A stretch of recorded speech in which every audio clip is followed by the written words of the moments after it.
ai đâu mà đến nay nó mà người đêm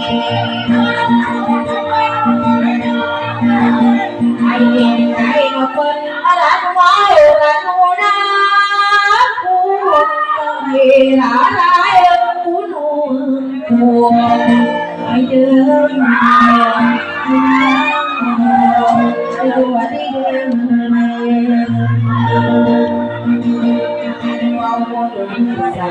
vào bàn đồ mà tên cả hai đường mua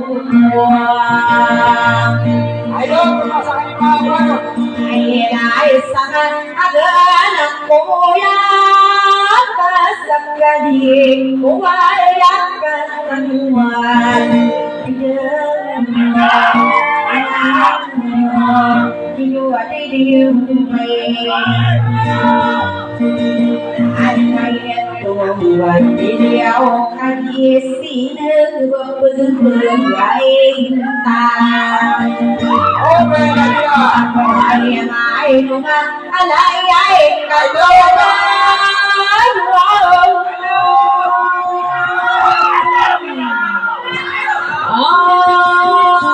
Hãy subscribe cho kênh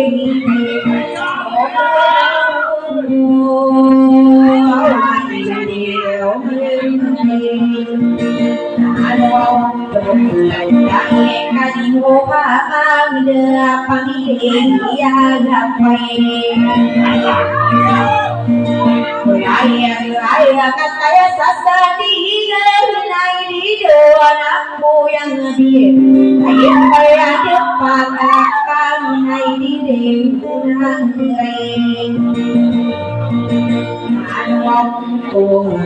để không bỏ lỡ những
video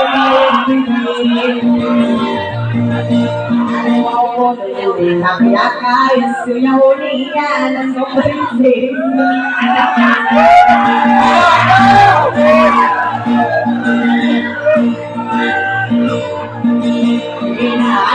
ai ngân ô bay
apa datang moro dengan datang kumbang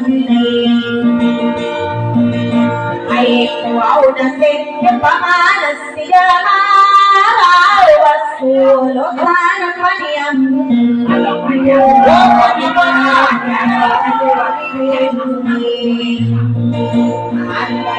udah apa nih gimana sirake bila mati lagal mai wow ayat aku pada nangko uang mas saya pakai lamatan ada kamar ini guna pendide wong kai ai sakyan de wong watan nang mai gai nama alam kumasira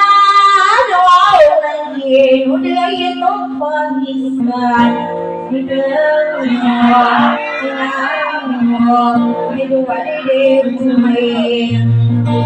ada bau jadi keluar apa tenang depan air bau kami air kalade air air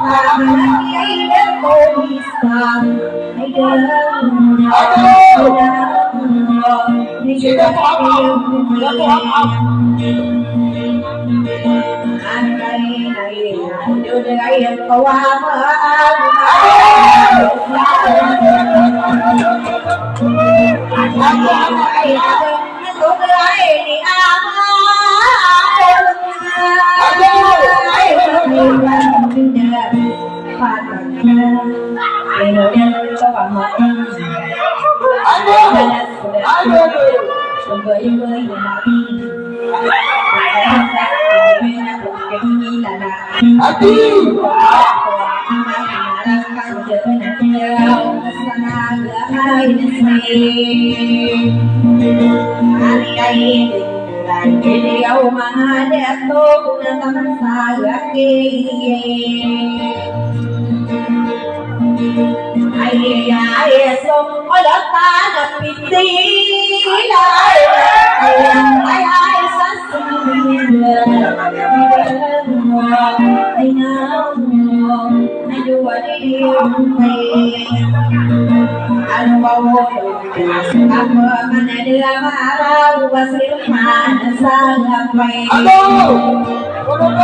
wow makan alam wow lagu ni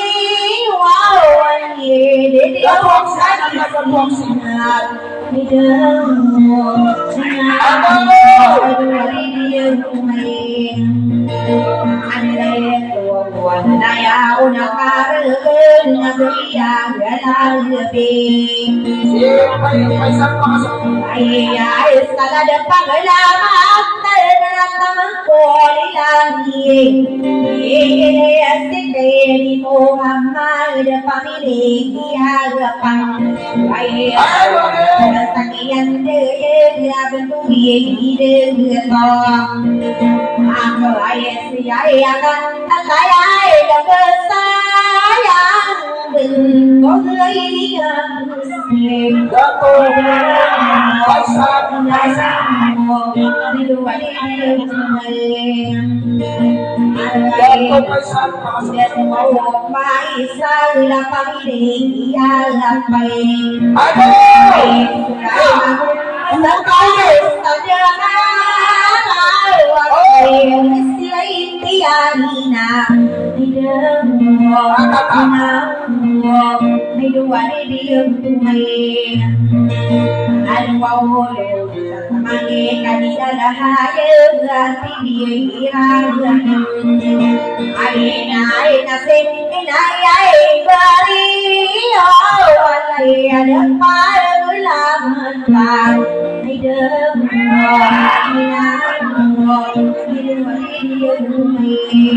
Jiwan terus dan ia asyik nak jaga dalam beram saya disakwawan tiap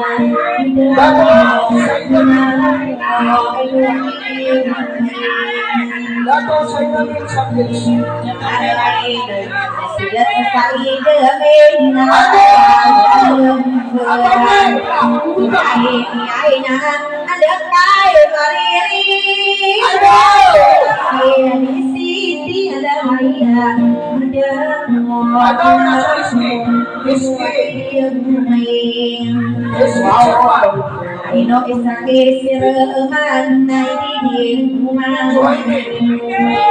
Ayat mawabot ang tokiyay buhay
Datos nabi Aina ai pai de patan yenu de tuasu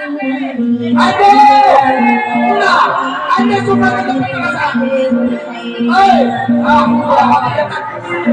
saya de kakamai umbi kalan sadu sadu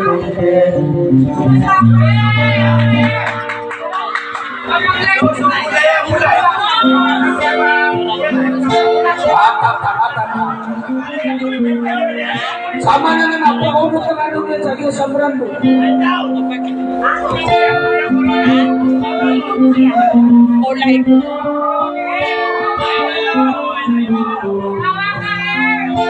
Ada kekurangan. Ada jangan jalan. Mulai mandi.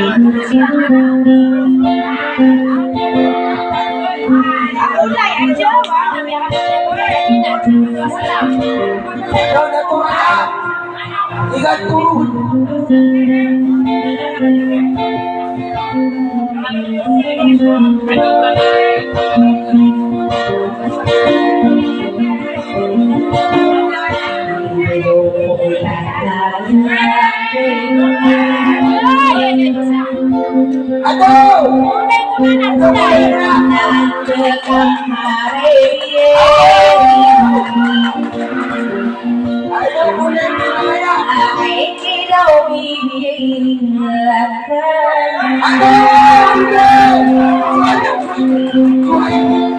yang pudin kampung lawang kameran ai đi đâu cô là Ada kekurangan. ai đi đâu bước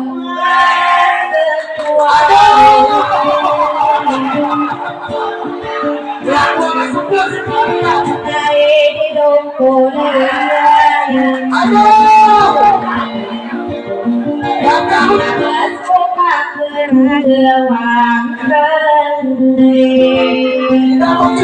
lagi nawang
udah kawagan kasih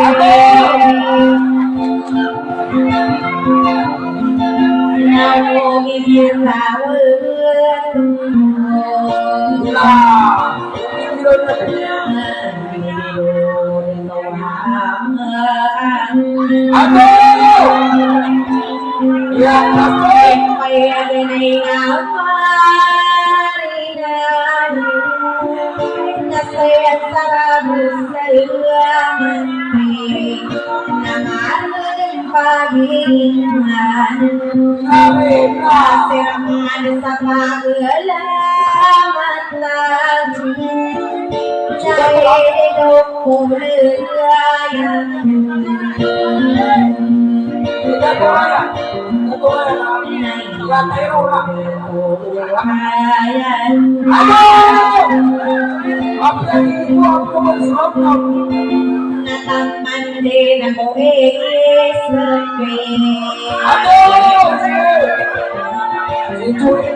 ini ulu salia sandilang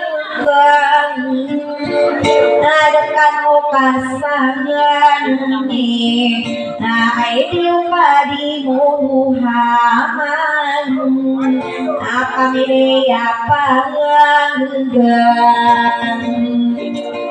Beriuangan Aido kadisini Ainam Nakasobo soto Heran Panuang Idido Kuleran Idak dalam besan Nilang Nabu de apau Kadisiya lehaya Namusika dia siang Samarani kudin Nakaya pergi kuning Nadia orang kudin Sama kita nobudin Ngadayun nama hinawan Namalayun din sorino Sa pesengkadan niyon Na itubuan niyon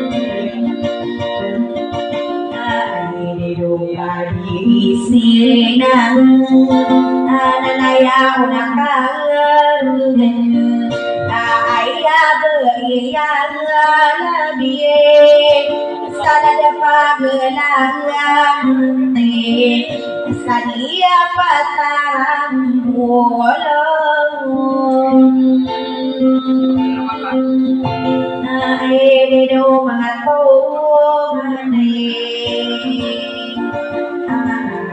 Nawairinang Nakayang pemuda sangin Nakapayanan nanirangin Seorang dengan kegenatan Nakayang ia muda semua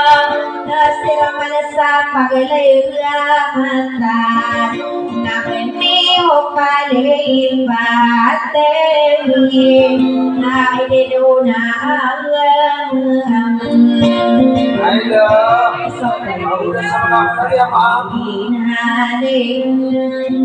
Nakaino susaganaye Asorano narayan din Nasugaro na siye sante Napakabubugaring tangan Tidong kadiye sinang Nakamalagiri ng ahiyang Halagi kaniye Muhammad Unang usahayan sa pagmayong kaganon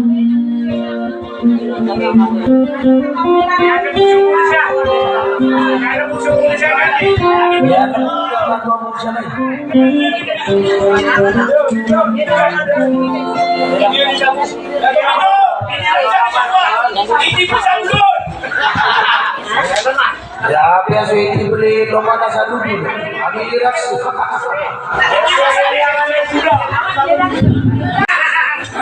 Bos, kau nami apa itu kena ujian mana?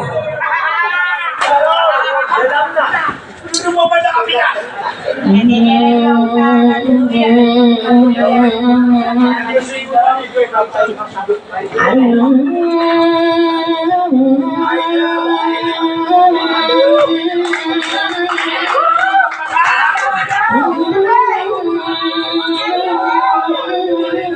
Ya siapa? Namanya lagu.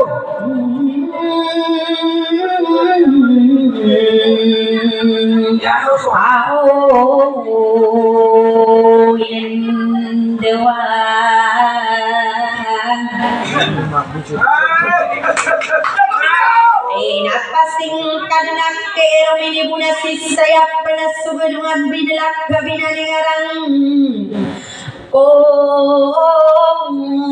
ano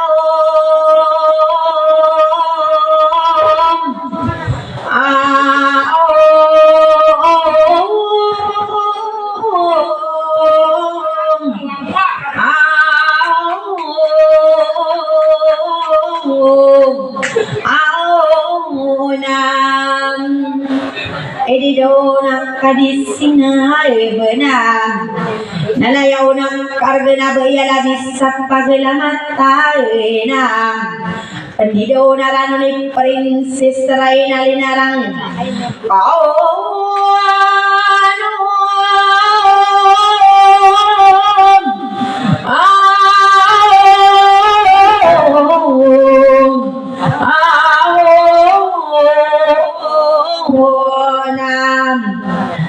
inuswayo na naputiyay na at kaya minalamban ang kayasay man to na maribong kamaribuaw na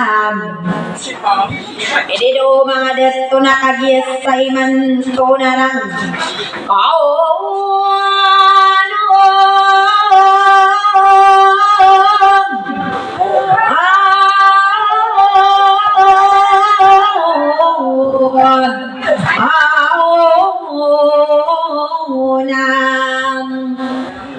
inakagiyat inarumibong kanadalo yung kasay buwaw sana nakukas lang anarong ko na putpilaway di kas dalasal gumiyalang gayarano na buwaw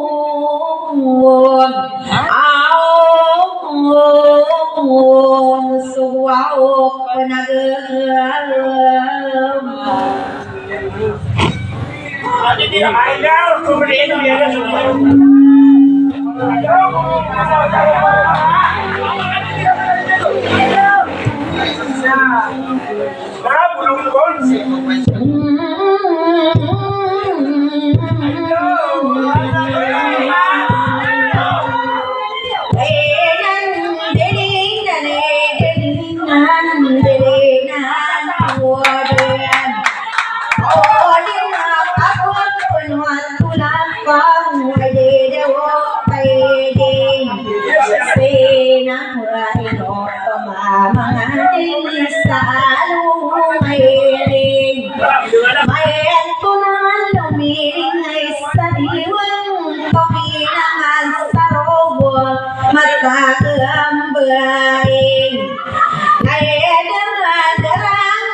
Senang buai di lunaran kau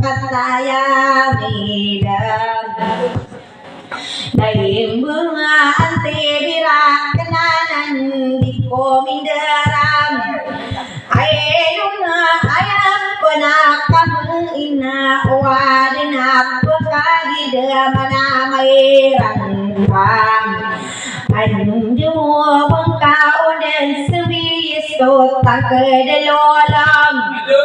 saya tengah bersualang mendengar datang kali yang buka di kali yang pun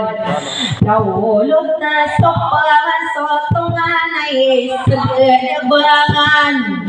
sayang kana berpihak ke pemana berdikali yang genatan hidup kaya Sina berinaw na ranong ko na ayap panakam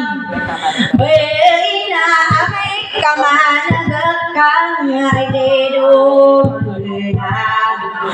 Dahulog na ay dedong karisina berpagkereyam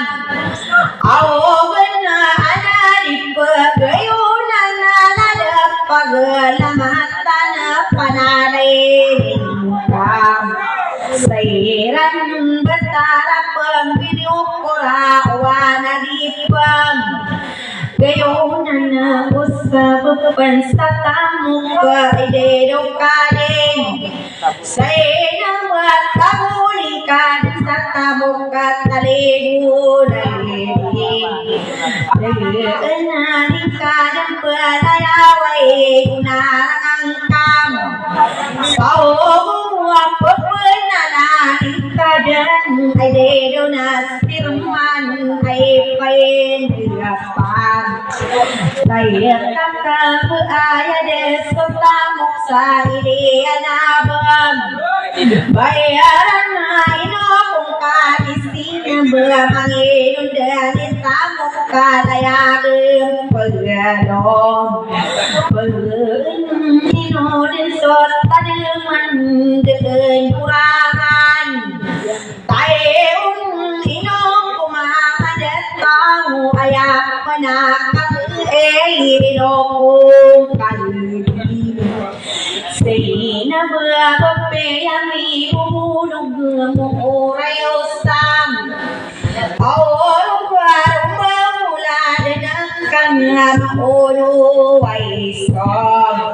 Denang idedong maranang pepenaladeng Kaedeng idedong mahadeto bertarak peminukura idedong mageram Karenang kagiot tawe kabeing idedong kadeng Senang wayap kumana tandang idedong kaedian Aina na tamakik kadisite asiana kusakasandam May araw kadisite alahay ng asinay-ibam Kayo nadapagalahakan katayas-tayasan Degan na pakadingin anapan dilangin Pagayon ay dedong hiram Mga inobang ko ribunang pwede dumangam Kaya nang kagiyap pa ribunan na pipikiran ko na magpagom Kaya sono mga unoras sa manaw sa inobang ko rin O nang kapwagudas pamidan katanso sa yalang